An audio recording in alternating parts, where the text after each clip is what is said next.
It was 1962. I was 22 years old. I was rushed to the emergency room with a fever of 105 and blood poisoning. I had had an illegal abortion.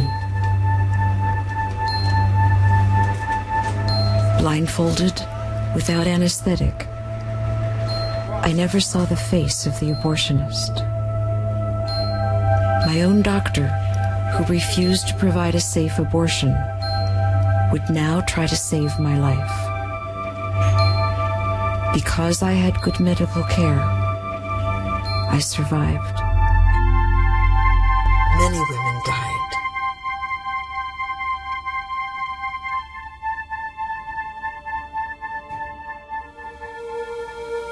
I was 17 years old. I was married.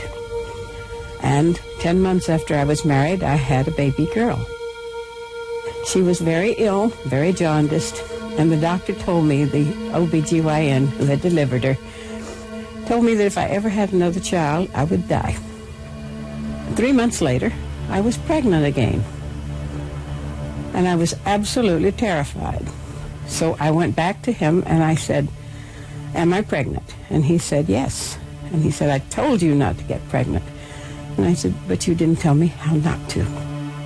I couldn't have that baby, because if I did, and I died, who would take care of the little baby I had? And so I asked the young women where I worked, and they sent me to a woman, and she put, I think it was a strip of slippery elm bark up my uterus. 2 days later, I had a screaming fever, and I was in such pain.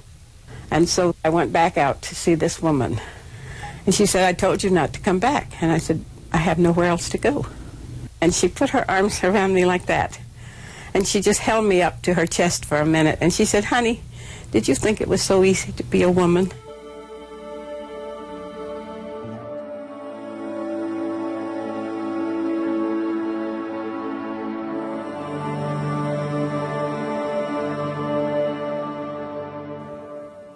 Everyone told me that if I had any sense, I wouldn't look at the baby. I would just let them take it away, and I'd never look at the baby. But I did. I let them bring the baby to me, and I held the baby. Rosalie had been raped by an older man. She decided to go to a home for unwed mothers and then give the baby up for adoption.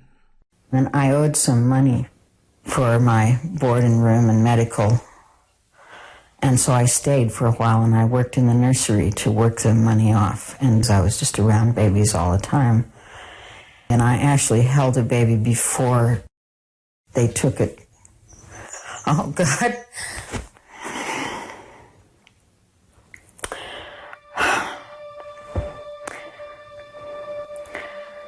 And anybody who would think that would be a great way to solve the problem is just...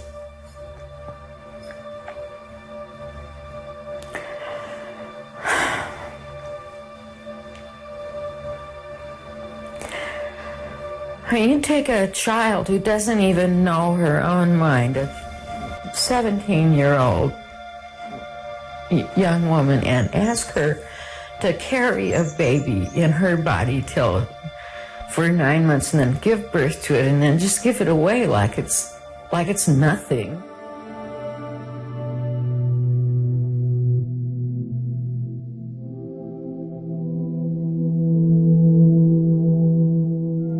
Sherry Finkbein was the host of television's Romper Room. She was pregnant with her 5th child when she discovered that the drug she'd been taking for morning sickness, thalidomide, could cause severe birth defects. Arizona law allowed abortions only if a woman's life was in danger. Sherry's doctor diagnosed her as a potential suicide, so he could arrange a hospital abortion.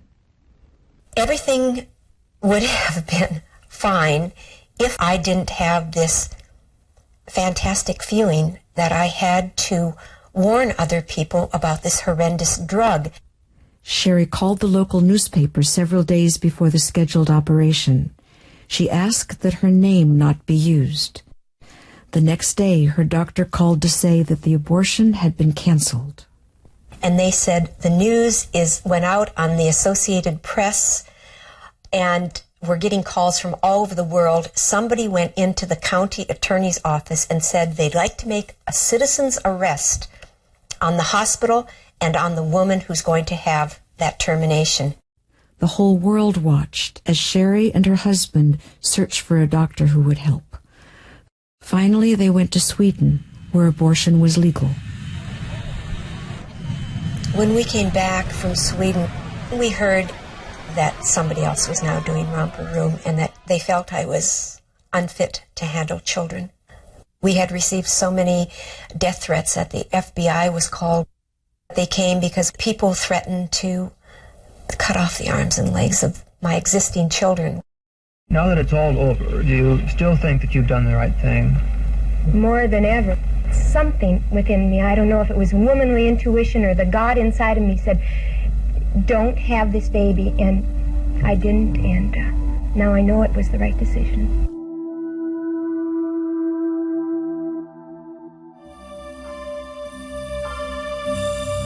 Lola Huth was the lead dancer of the Jose Limon Dance Company. She was married and the mother of a baby girl when she died from a self-induced abortion. Even though she was using an IUD for birth control, Lola became pregnant.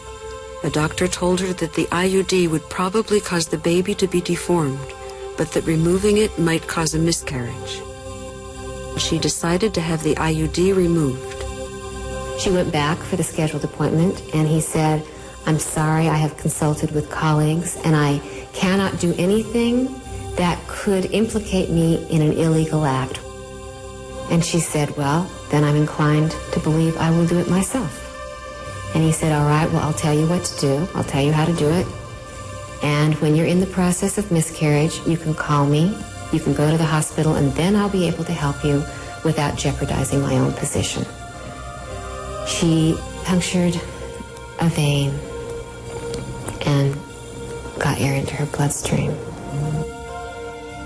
You know, we have to talk about this. It's important. You know, that it isn't just some anonymous person that nobody knows who's had an abortion, but people right next to us in our community, in our lives, and some of them don't survive.